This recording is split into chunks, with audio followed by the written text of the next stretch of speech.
Claudio Simelli, bonjour. Nous allons parler d'un sujet d'ordre de back-office, parce que souvent en frontal on parle de trucs qui bougent et tout, et puis on va parler charte de confiance dans les services numériques, qui est nécessaire. Donc dans le rôle des régulateurs qui est du ministère, c'est un sujet d'importance. Est-ce que donc le sujet, puisque la charte est en train d'être finalisée, je crois, est-ce que le sujet avance? Quelles implications ça va avoir sur le reste de nos affaires, et notamment au niveau des sociétés qui travaillent avec ces services-là? Alors, déjà, je vais revenir sur un de tes propos, c'est pas du tout un back-office.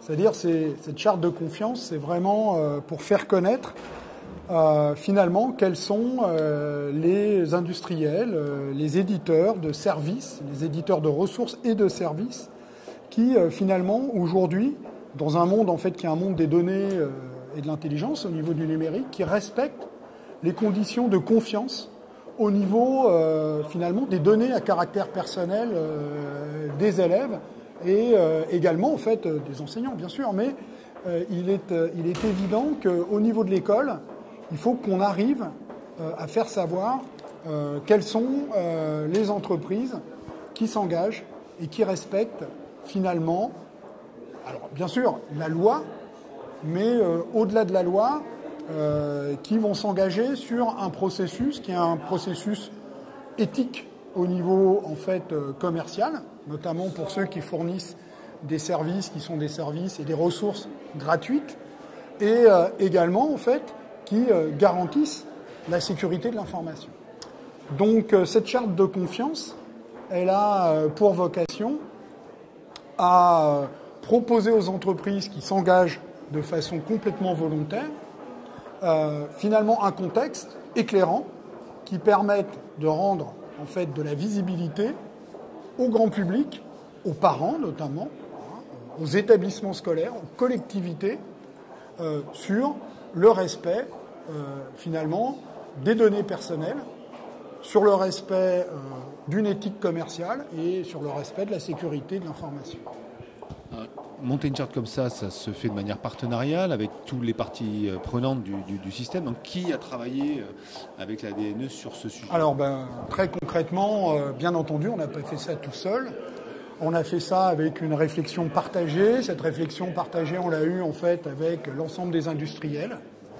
Et donc, on s'est rapproché à la fois de la FINEF, du Syntec numérique et également du Syndicat national de l'édition, avec lequel, en fait, on a eu de longs échanges pour définir l'ensemble des modalités de cette charte. Et enfin, on a tout un travail, en fait, d'échange avec la CNIL qui, en fait, va passer cette charte, en fait, devant sa commission, ce qui fait que, là, aujourd'hui, on est sur une phase qui est une phase d'ajustement qui tiendra compte, en fait, de l'ensemble des remarques que nous fera la CNIL par rapport à la mise en œuvre de cette charte. Alors, je ne vais peut-être pas rentrer trop dans les détails, mais au niveau légal, cette charte elle est engageante, elle concerne le droit français, tu vois à peu près où je vais en venir, des sociétés étrangères, américaines et autres qui sont beaucoup présentes dans les écoles parfois. Est-ce qu'elles vont devoir adhérer à cette charte? Comment ça va se passer? Personne n'est obligé d'adhérer à la charte. Ce qu'on espère, c'est que s'il y a beaucoup d'adhérents, effectivement, le fait de ne pas adhérer sera un désavantage. Et ça, c'est déjà en fait une première problématique. Ensuite, la charte, elle n'a pas un pouvoir juridique en elle-même. C'est-à-dire, elle n'empêche pas le fait, enfin, elle ne se substitue pas, en fait, à l'ensemble des actions à conduire quand on accède ou quand on veut accéder à un service numérique, quand on est une institution.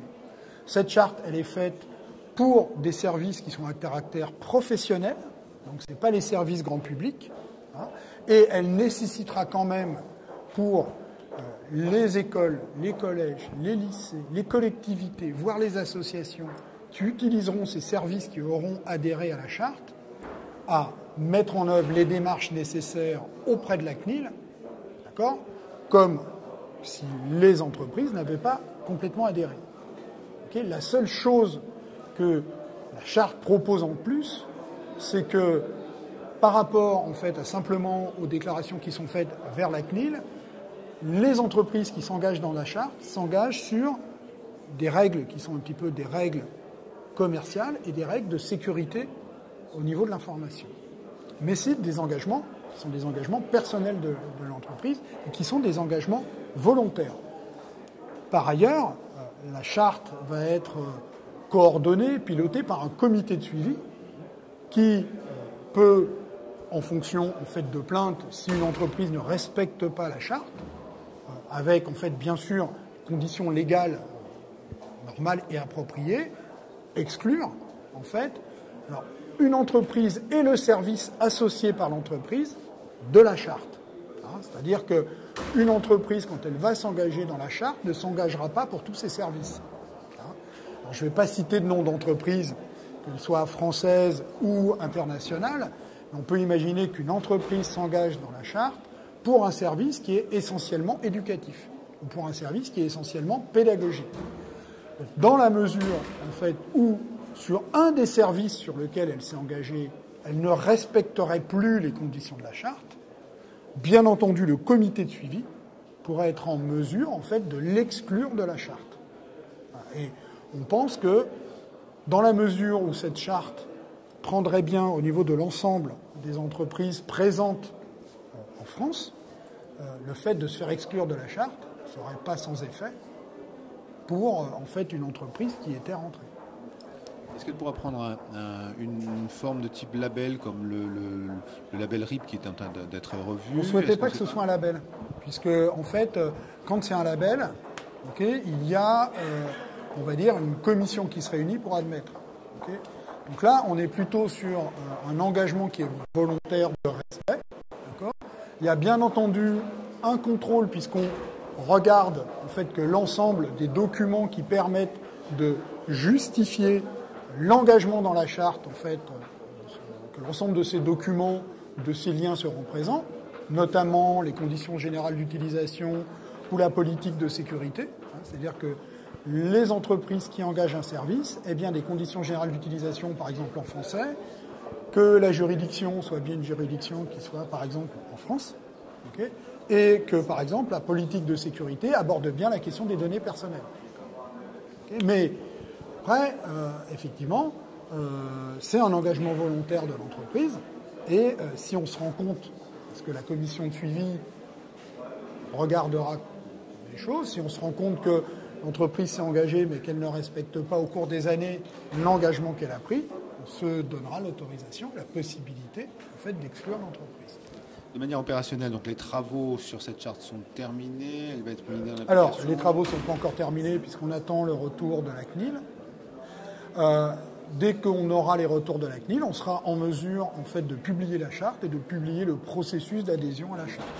Okay. Donc, ainsi que de rendre complètement transparentes les décisions du comité de suivi et l'organisation du comité de suivi. On va être prêt pour la rentrée prochaine? J'espère très longtemps avant. Voilà, si tout va bien, nous espérons que début avril ou courant du mois d'avril, en fait, on devrait être capable